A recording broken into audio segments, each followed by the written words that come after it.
Memang ada dua hal ya. Digitalisasi ini kalau dilihat dari sisi negatifnya akan mengurangi employee yang sekarang bertugas akan berkurang tugasnya. Karena ada tugas-tugas yang rutin akan bisa dikerjakan oleh digitalisasi itu sendiri. Kalau kita nggak menciptakan satu sistem terutama HC ini, maka bagaimana saya bisa kenal teman-teman yang ada di overseas gitu ya. Sehingga kita ciptakan satu platform gitu ya. Bukan menyamaratakan, tapi membuat proses cross talent ini gampang, bisnis ya. Dari kita kan sudah nggak bisa seperti itu. Ketika jadi Pertamina adalah BUMN, selain profit juga ada penugasan pemerintah. Dua hukum di UGM, siapa sih yang paling berkesan sampai sekarang merasa kemudian dalam masa kuliah membuat oh iya deh saya harus seperti ini? Siapa nih? Prof siapa nih Mas? Prof Sulis. Prof Sulis ya. Luar biasa. Terima kasih Prof.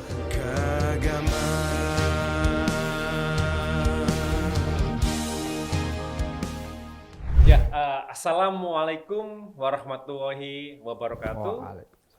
Om Swastiastu, Namo Buddhaya, salam kebajikan, rahayu, salam kagama, guyub rukun migunani.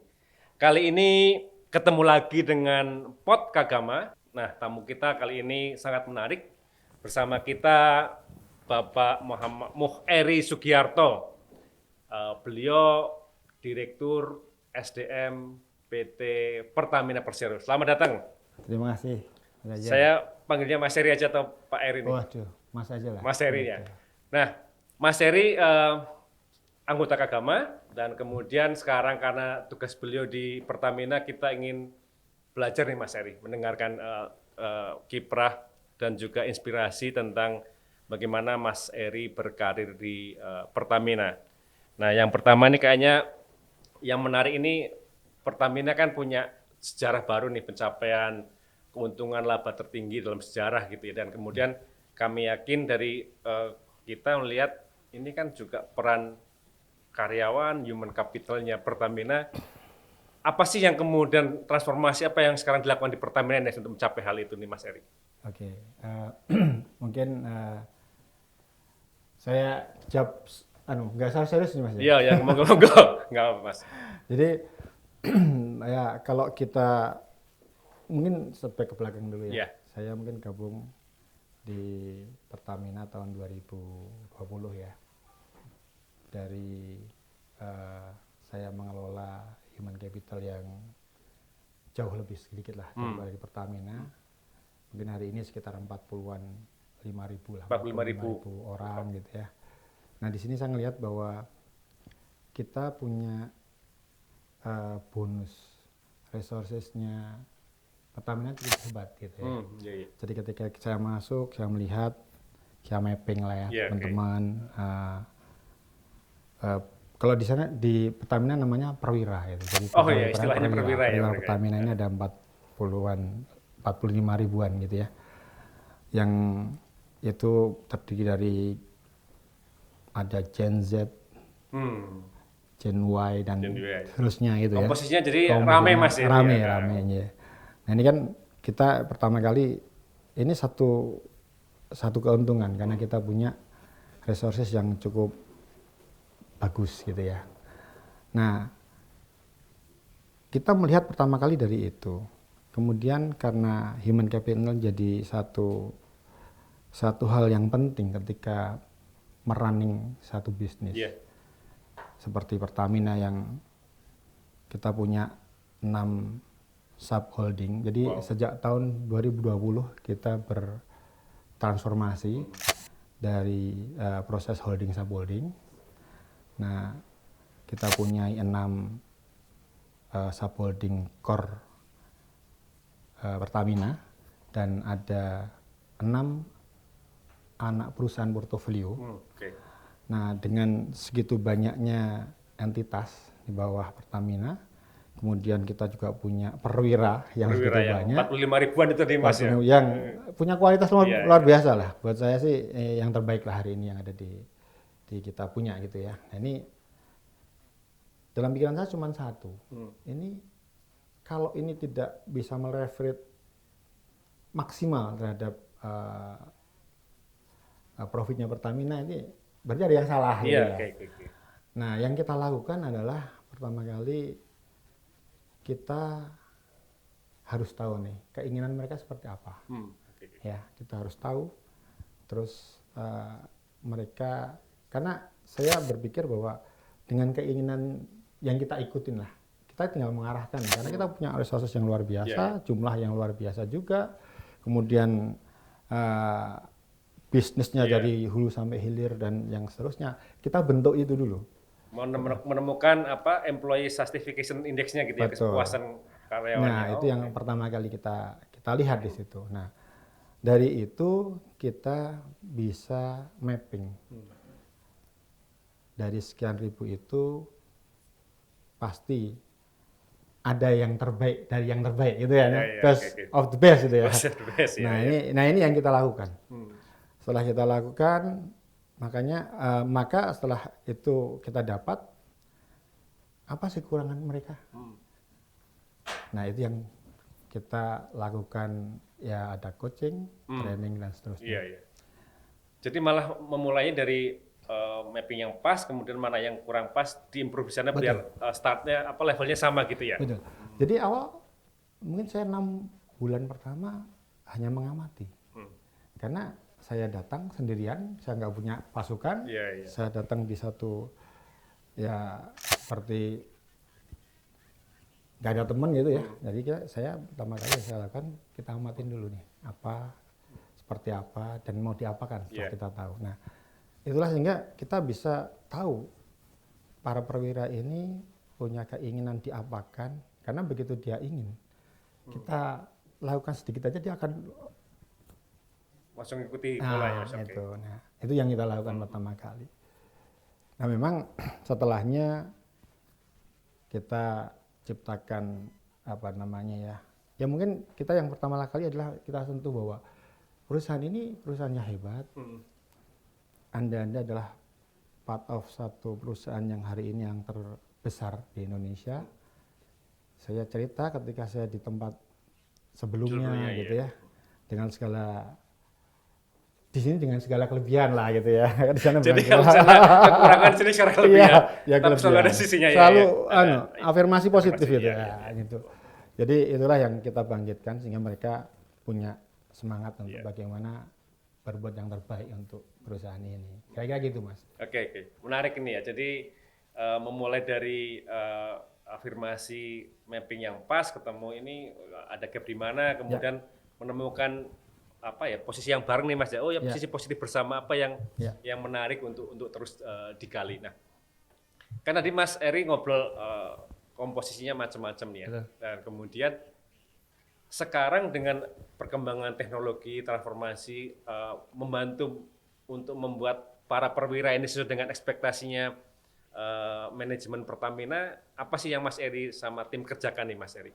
Jadi mungkin yang pertama kita membangun digitalisasi. Digitalisasi. Jadi, memang ada dua hal ya. Digitalisasi ini kalau dilihat dari sisi negatifnya akan mengurangi employee yang sekarang bertugas akan berkurang tugasnya. Karena ada tugas-tugas yang rutin akan bisa dikerjakan oleh digitalisasi itu sendiri.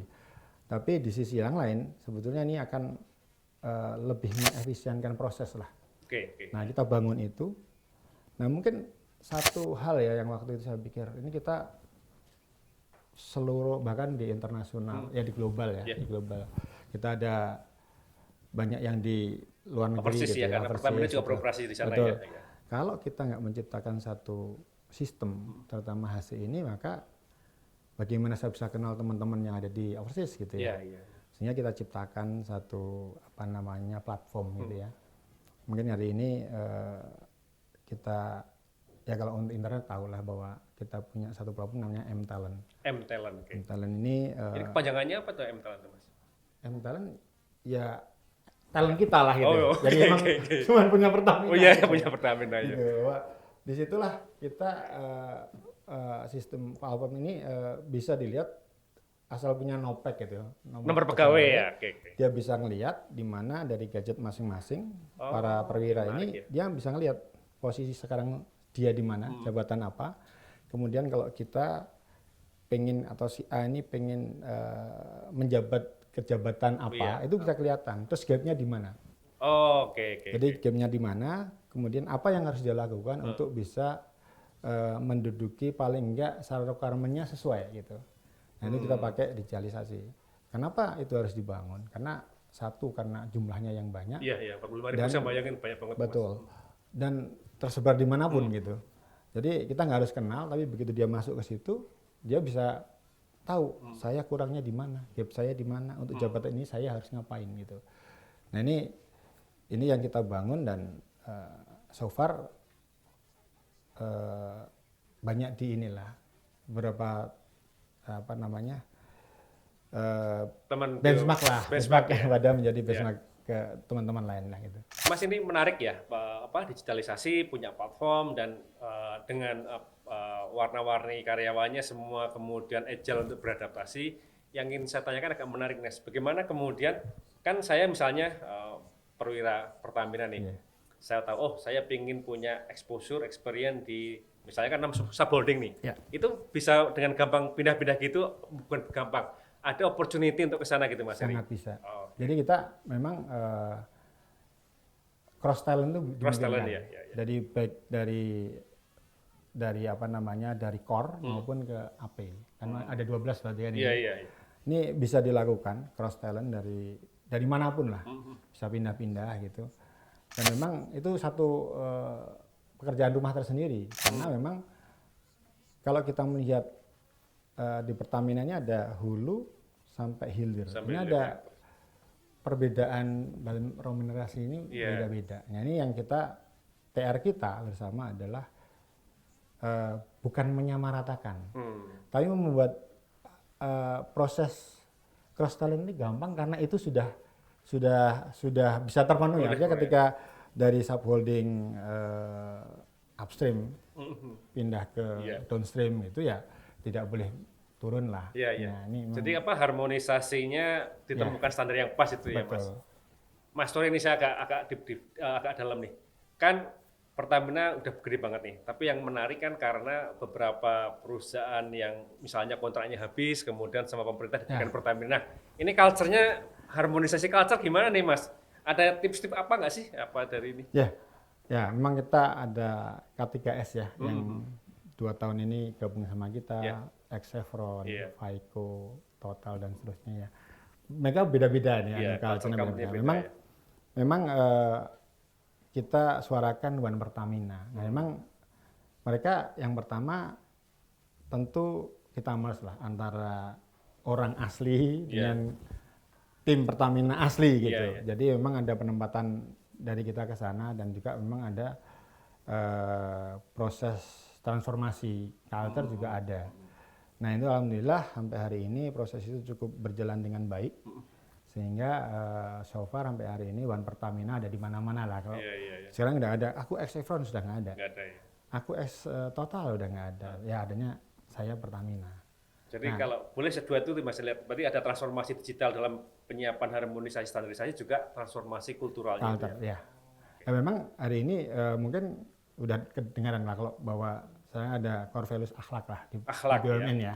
Itu salah satunya lah, bahwa kita bisa harmonis, kita harus kolaborasi gitu ya. Itu mempermudah bagaimana kita mengimplementasikan akhlak ini ke teman-teman yang K3S sebelumnya datang dari luar baru join gitu ya sama Pertamina.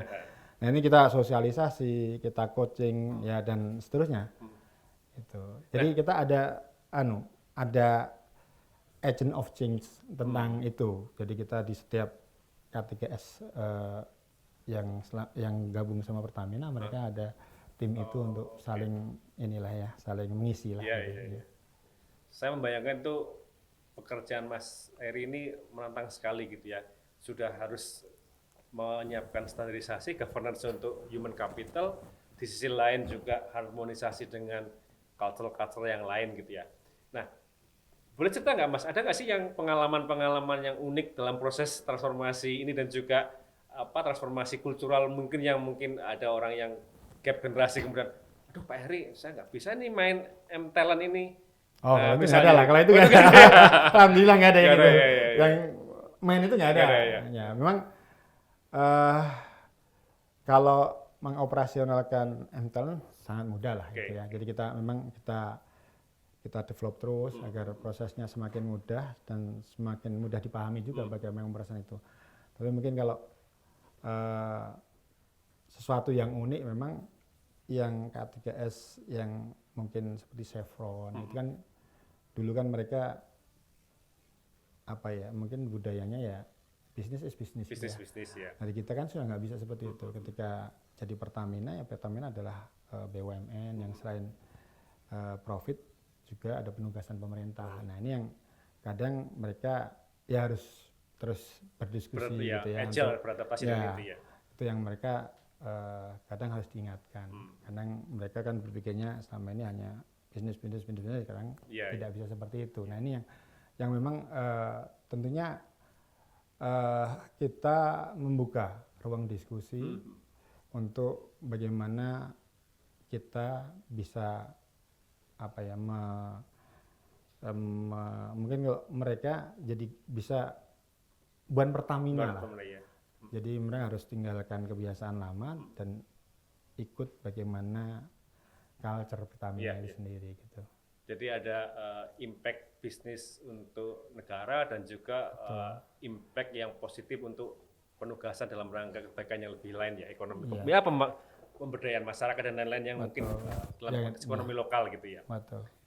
Mas ini kan tadi Mas Eri nyebut masalah akhlak, kemudian menghubungkan dengan semangat Pertamina untuk dual growth strategi ini ya. Betul. Itu ngonekinnya gimana nih Mas dalam konteks human capital mempersiapkannya itu?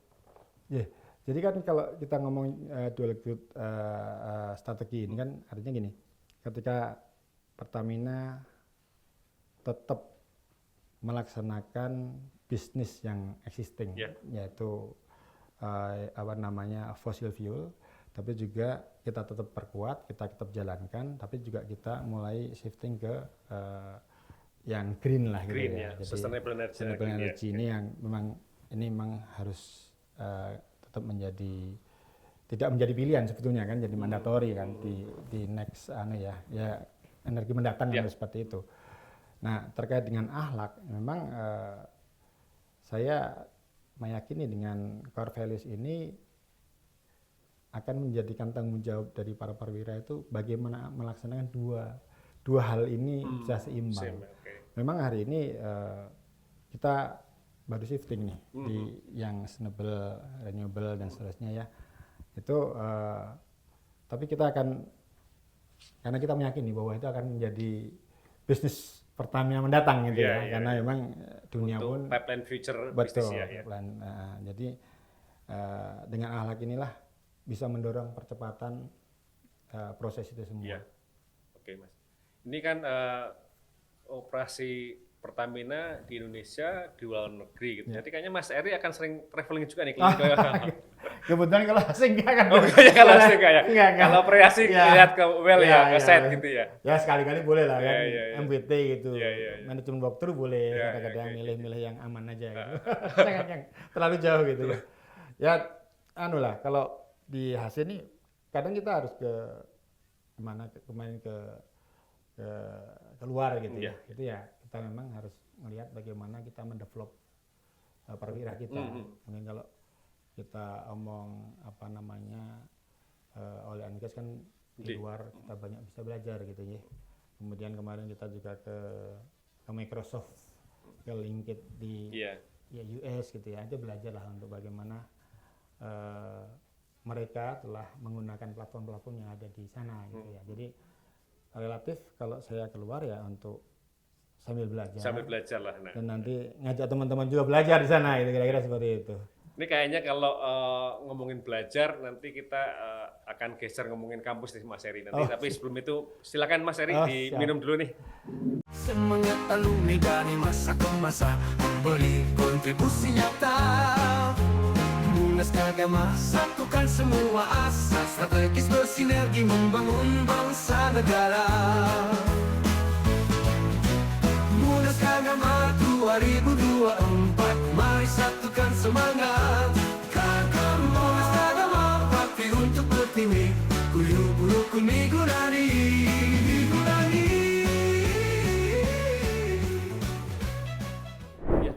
Mas Heri, ini tadi Mas Heri menyampaikan banyak hal tentang transformasi digital, transformasi kultural, tentang bagaimana harmonisasi terkait di human capital dengan beragam operasional yang tinggi. Jadi sebenarnya saya yakin nih, kayaknya dengan pencapaian itu ada penghargaan dari luar nih. Saya lihat Mas Heri juga Pertamina mendapatkan penghargaan dari ini ya, dari SWA ya, untuk HR Excellency Award nih.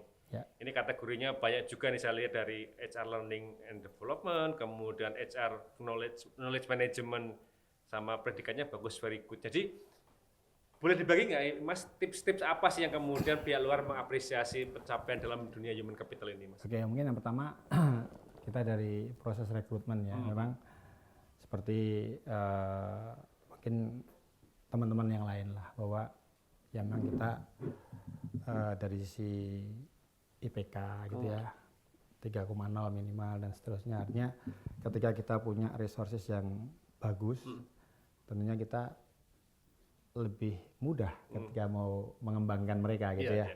Ya, yang pertama adalah proses rekrutmen yang rigid ya. Kita sangat rigid. Kemudian kita setelah diterima kita punya learning academy. Ada Catalyzer, Trailblazer, Sustainability Academy dan seterusnya ya, yang memang itu di core oil and gas company lah. Nah, kemudian juga ada beberapa hal yang saya lihat bahwa kami juga bekerja sama dengan beberapa universitas perguruan tinggi, ya, salah satunya dengan UGM. Pas lah Mas harus ya. sebagai alumni harus masuk ke Dan UGM. kebetulan kan ini saya melihat ada beberapa hal yang di Pertamina itu bukan lemah, tapi mungkin perlu kita develop lagi. Salah satunya mengenai legal gitu ya. Jadi kami kerjasama dengan UGM membuat satu kelas gitu. Kita sebutnya dengan mini MH gitu. Oke, mini MH. Jadi kalau ada mini MBA, ini Mas Heri bikin mini MH gitu, karena kita berharap dalam proses belajar yang hanya sekitar 4 bulan ya, ini pemahaman tentang hal-hal yang praktis tentang legal itu bisa mereka dapatkan. Legal bisnis ya? Legal bisnis tentunya ya. Jadi kayaknya Mas Heri mengadres 2 backbone utama ngeran bisnis, hukum bisnis sama finance nih ya. Betul. Nah, jadi dan yang menarik ini ketika ini kayaknya jadi semacam punya memberikan ruang diversity inclusion buat perwira nih Mas. Saya misalnya non finance tapi saya pengen belajar finance, ternyata kemudian company memberikan ruang untuk itu ya. Betul.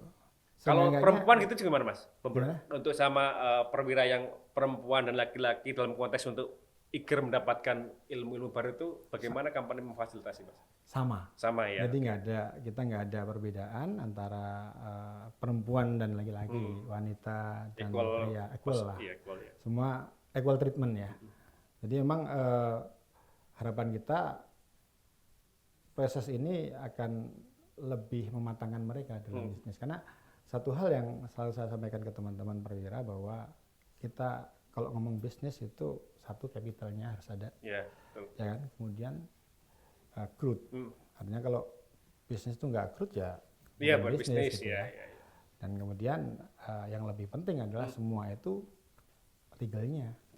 Jadi legal dulu menurut saya, baru kemudian capital dan growth. Nah ini berdasarkan itu makanya bagaimana kita harus saya buat tadi mini MH. Kemudian bagaimana kita bisa ngomong capital, kita harus ngerti ya tadi finance non finance gitu ya, formal finance gitu. Sehingga proses itu komplit terhadap legalnya, juga proses akuntansinya juga harus benar gitu ya. Kira-kira seperti itulah Mas. Jadi harapannya fondasi bisnisnya aman semua nih Mas ya. Betul. Mas Heri, tadi Mas Heri nyebut masalah hukum nih, kayaknya menariknya karena saya lihat Mas Heri ini kan magisternya memang mengambil di UGM nih, hukum ya, sama profesi insinyur nih Mas. Betul. Kok dinamis sekali nih. Gimana bisa berbagi lah Mas, semangatnya kok ada sih belajar insinyur, teknik, kemudian hukum, itu apa sih yang mendasari Mas Heri? Ya, mungkin basic saya karena tadinya insinyur ya, akhirnya di engineer. Jadi ini banyak teman-teman yang melupakan bagaimana bahwa sekali lagi bisnis ini harus dimulai dari proses legal yang benar. Sehingga ketika kita ngomong bisnis, katakan dulu saya di infrastruktur, itu jangan sampai ketika proses kita bangun infrastruktur jalan tol, jembatan dan seterusnya, karena legalnya tidak di awal itu bermasalah di berikutnya. Sehingga saya pikir waktu itu ya kita harus belajar dong bagaimana legal ini bisa kita tata sebelum proses bisnis itu jalan gitu. Ya, kita ngambil MH, itu kita ngambilnya hukum bisnis gitu. Hukum bisnis ya. Dikit risiko dari awal hukum bisnis ya. Iya. Kemudian yang kedua, ketika saya harus ngambil profesi engineer ya itu mungkin mandatori ya. Kita orang engineer ya agar comply terhadap proses berikutnya ya saya ngambil profesi insinyur dan di UGM juga. Nah Mas, ini selalu pertanyaan khas dari podcast ini Mas. Apa sih yang kemudian sampai sekarang Mas Eri menganggap ada value UGM yang juga menginspirasi Mas dalam karir Mas Eri sampai sekarang ini? Jadi satu hal yang mungkin kita perlu berbangga ya kalau teman-teman lulusan UGM ini Anda pasor. Anda pasor. Nah, itu mungkin yang kita pelajarin di sana. Sehebat apapun kita hari ini, ya kita tetap harus Anda pasor. Anda pasor. Nah, itu hal yang pertama. Kemudian kalau kita cerita ya memang di UGM ini kan kita ya bisa berbaur lah. Jadi macam-macam ya dari semuanya gitu, ada dari baik etnis kita bisa satu gitu ya. Kalau saya lihat itu satu kelebihan dan itu tercermin ketika mereka sudah menjadi karyawan. Jadi kebawa terus gitu loh. Jadi Mas Eri juga ngamatin di karyawan Pertamina lulusan UGM kayak apa nih gitu. Oh, agak beda. Agak beda ya. Ada pasornya itu ya. Iya, ada pasor lah. Tapi kompetitif nggak sih Mas lulusan UGM itu? Oh, kompetitif. Kompetitif ya. Pastilah, kalau itu jelas. Tetap masih punya semangat untuk berkompetisi mereka ya. Tapi hal ini kan memang yang agak kita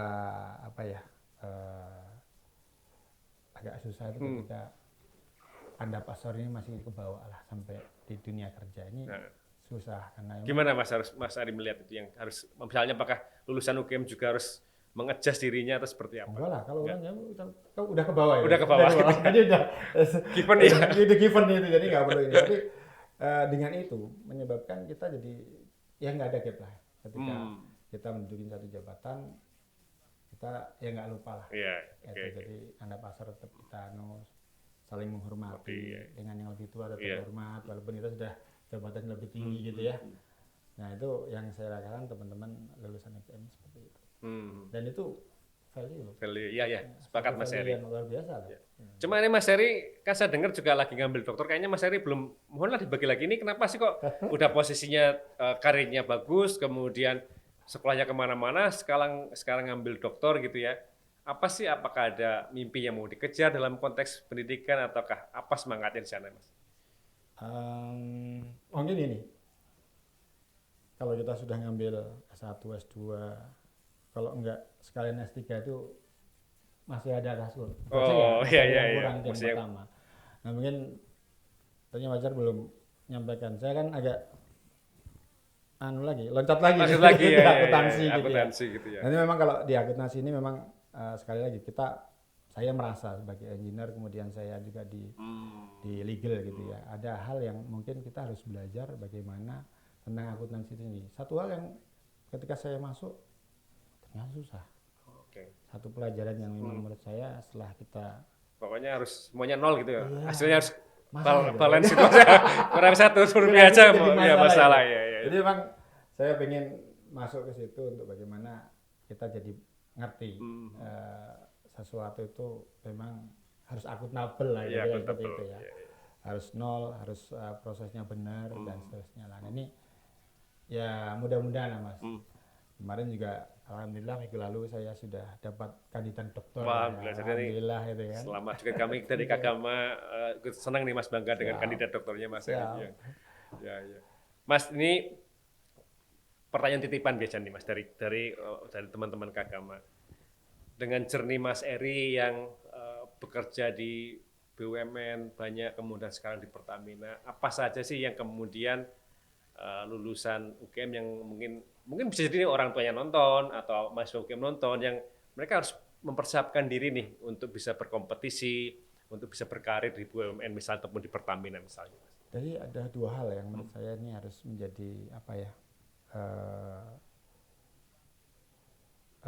apa ya namanya, satu adalah integritas. Integritas. Ya. Jadi ini menjadi apa ya, harus mereka ingat lah. Kalau ingin Prinsip ya, jadi prinsip. Prinsipnya harus pertama satu integritas, yang kedua loyalitas. Loyalitas. Nah dengan integritas dan loyalitas, insya Allah kita akan survive lah. Dan juga terus berjuang. Terus berjuang dan Karena terus belajar dia. Terus belajar. Iya. Jadi ketika teman-teman S1 kita S2, teman-teman S2 kita S3. Iya. Teman-teman S3 kita loncat ke yang lain, dia kurang gitu. S3 sama tapi Iya. Iya. Kira-kira seperti Iya, itu iya. sih. Karena ini proses ini kan selalu berkompetisi dengan banyak orang, apalagi ya di Pertamina sendiri begitu banyak orang yang punya kemampuan yang luar biasa ya. Iya. Background pendidikan yang luar biasa juga, sehingga kita harus mendevelop diri kita, upskill diri kita dengan kemauan, maupun kalau di Pertamina sekarang sudah ada satu platform ya. Ketika kita buka platform itu kita akan diarahkan, kita mau jadi apa, mau seperti apa, tinggal masuk ke situ, nanti kita bisa kelihatan kita kurangnya di mana, gapnya harus seperti diisi. apa, Dan trainingnya available kan Mas di available, ya. Oke.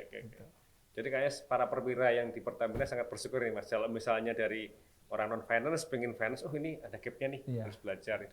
Dan kita kasih kesempatan yang sama untuk nanti belajar bagaimana kita bisa ngerti finance, yang nggak ngerti finance, yang bukan non finance ya, bisa ngerti finance, paling nggak di dasar-dasarnya lah ya.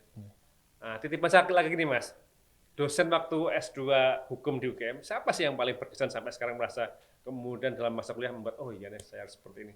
Siapa nih? Prof siapa nih Mas? Prof Sulis. Prof Sulis ya. Luar biasa. Terima kasih Prof Sulis. Semoga Prof Sulis nonton nih. Ini Mas Eri merasa berkesan dengan pengajaran dari Prof Sulis ya. Luar biasa lah beliau. Oke. Mas Eri, terima kasih banyak nih atas waktunya. Saya tahu dengan kesibukannya Mas Eri mau berkenan berbagi di Podcast Agama, berbagi untuk kami para keluarga alumni Universitas Gadjah Mada. Terima kasih juga turut membawa nama harum Kagama Mas Eri di karirnya. Kita akan ngobrol lagi sebenarnya banyak hal, tapi saya yakin waktunya Mas Eri yang padat. Sekali lagi terima kasih buat Mas Eri, dan terima kasih. Mas, kita harus salam Kagama nih Mas, guyup rukun migunani Mas ya. Salam Kagama Mas, guyup rukun migunani. Kagama